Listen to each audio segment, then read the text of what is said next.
I broke down the numbers on the Illuvium Arena Battle Pass, and it actually presents some play-to-earn opportunities in several ways. Not only that, but you now need to own it to earn ILV rewards from the Illuvium ecosystem and spend hundreds of hours to reach the end of the track. There is a lot of information in this Battle Pass that people probably aren't too aware of or don't want to run all the numbers, and so I've done that for you. It might be difficult for you to try and enjoy the Illuvium ecosystem without the Battle Pass, so I will break down every last key metric you need, what the Battle Pass mean, what it does, and more. I will go over 3 major player archetypes: collectors, Leviathan competitors, and ranked competitors. And then I'll break down exactly if the Battle Pass is worth it for you. So first off, the Battle Pass is similar to most Battle Passes in general gaming, okay? First up, it will actually cost $39 to buy, but you can buy fuel at a discount. So for example, on a $50 purchase, you get 750 bonus fuel. And so you're more looking like a $32 or $33 Battle Pass in the end, okay? So the other thing is there are tons of interesting rewards from the Battle Pass. We can see from the game right here that you get big cosmetic rewards from the top premium track. You've got this drone skin, this Lalura avatar. We've got another Illuvatar with the Malura. We've got another drone skin, a bunch of fuel chips all across, and then the Brightland Steps battle board at the end. And we also have a cosmetic item for the Ranger, another 2 Illuvatars, and an emote on the bottom track. And there's a bunch of stuff I've already completed with 2 emotes, one on the premium and one on the basic track and things like that. And so all I wanted to say is there's a lot of cosmetic rewards and fuel rewards in particular on the top. You're also going to get this drone blast, which is really going to be swan off. There are no drone blasts on the bottom and things like that. So if you want to get the track, then that is something to consider.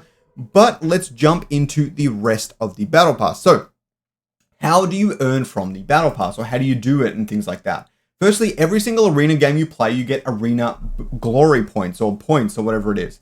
Come first, you get 12. Come last, you get 4. But I think most people tend to sit in the 3 to 5 range. So you get about 8 points every single game on average. You can also get daily and weekly points, where you get 5 arena points for each finish for each daily mission you complete, and you get 2 daily quests if you have a premium pass. You also get 1 weekly quest every single week, or 2 with the premium pass, and that will give you 20 arena points. These are really valuable to help you proceed through the battle pass a lot faster than if you didn't do these missions every single day and week. But the weekly one is far more important than the daily one, generally speaking. Now, what does premium unlock? It unlocks leaderboard rewards, so you can no longer earn from the ranked leaderboard unless you have the battle pass. It also allows you to gain EXP on your Illuvials. I'll break down the numbers for that in just a minute. And you'll actually be able to get raffle tickets to try and win really big prizes at the end of I believe it's a monthly raffle. Correct me on that in the comments if I am wrong. So there is something for everyone here. You'll want to stay till the end when I break down the math for leveling up Illuvials in particular, because it's kind of shocking. Like and subscribe for more, and before buying the battle pass or fuel or whatever, please use my referral code, drop it in the Illuvidex to help support the channel. Now, let's jump into the numbers. First up, we've got, let me zoom that in, holy crap. Okay, first up, we've got the NFT situation for collectors. Because a collector for that battle board, I believe it will be an NFT, a collector for that battle board will want it to be highly scarce, highly valuable in the future. And how do you do that? Very few of them are minted. So I actually went through as many players as I could in the ranked leaderboard that made sense, with a variety of different games played over the past 20 days or so since the reset, so I could tell how many games they played. And basing on that, I could figure out their daily games. That tells me if they're going to be able to participate in enough games to actually be able to reach the end of the track and get that battle board. And up to about 150, it was pretty confident. You need about 1 game every day, because you need 92 games outside of daily and weekly quests and things like that. So you need about 1 game a day over the 90 days battle pass. But number 200th just didn't have that. And so we're looking at about 180, 190 of these maybe being minted. Short of maybe double accounts and things like that, I don't know, but they're gonna have to play a lot of games on 2 accounts to be able to do this, and buy the battle pass twice and stuff like that. But it's looking like under 200. I think it's gonna be a bit higher. I think it's gonna be around the 300 mark if I had to guess. But based on this metrics, probably under 200 of these battle boards are gonna be minted. If that's important to you as a collector, then yes, the battle pass is worth it for you, okay? All right, so the other one we've got is competitive rewards, okay? So I need to calculate position on the leaderboard to achieve a battle pass refund. So if we take a look at the rewards tier, you can see that, let's look at some of the lower tiers right here, okay? So we've got 36 to 60, we see where they get one ILV every single week, which is $14. So 3 of them would basically net you the battle pass. So if you're in the top 50, definitely well worth for you to get it. We've also got 61 to 100 are getting half an ILV, which is about $7.30. And so if you're in that range, it's going to take about 6-7 weeks, which should get you back your battle pass money outside of all the fuel and everything you collect as well. So probably worth it, but much more risky unless you're really consistently in that top 100. If you're in the top 60, definitely recommend getting the battle pass. If you're in the top 35, it's a no-brainer, and so on and so forth. We can also see the Illuvial EXP gain.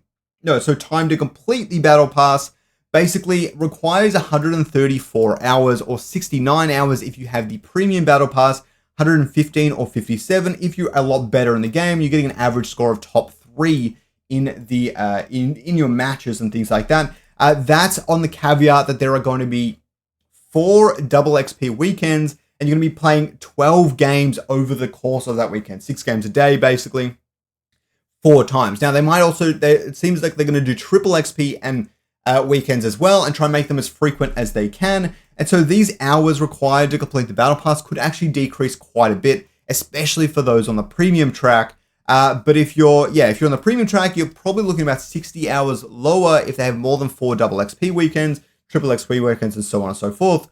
But if you're on the non-premium track, it might actually take you 100 hours to complete the battle pass, 100, 105. If you're playing a lot of the double XP weekends, it's going to be less. They actually help so much from my maths here. But yeah, so now, Leviathan levels. Now, I went through with a team in Leviathan, and I calculated how many rounds I did and things like that, but I just figured it's just going to be an average match. I came top 3 in that match, I believe, so should be a pretty good estimate of just how much you're going to get on different range of sort of alluvials.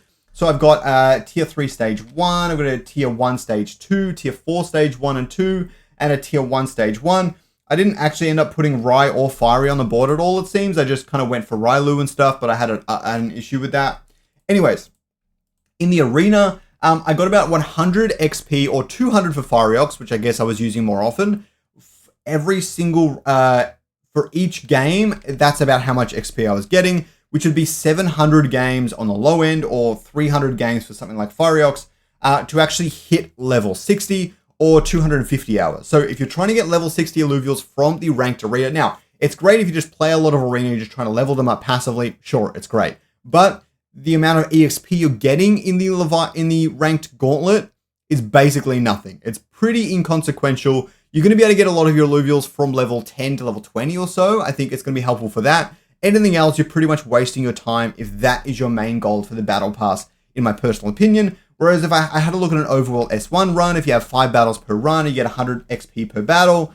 They're a lot faster, let's put it that way.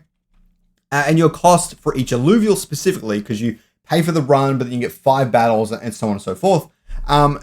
Your cost for level 60, I came out to about $1 on this one. An hours to level 60 is about 40 hours to be able to hit that. I don't think this cost for level 60 is correct. Hold on. Yeah, I don't think that's right. I think it's because I'm splitting it up amongst all the alluvials, but only splitting it amongst the battles, which I shouldn't have done. So that's not quite right. It's about 5 times that. It's probably about $5 to hit level 60 from an overworld S1 thing, but a ton of hours. It's 40 hours. So maybe not worth your time there in that sense, but it's going to take you a whole lot longer just playing ranked gauntlet matches. I hope you learned something today. Please, if you want to learn how to improve at the arena fast, simply check out this ultimate beginner guide to the Illuvium arena next.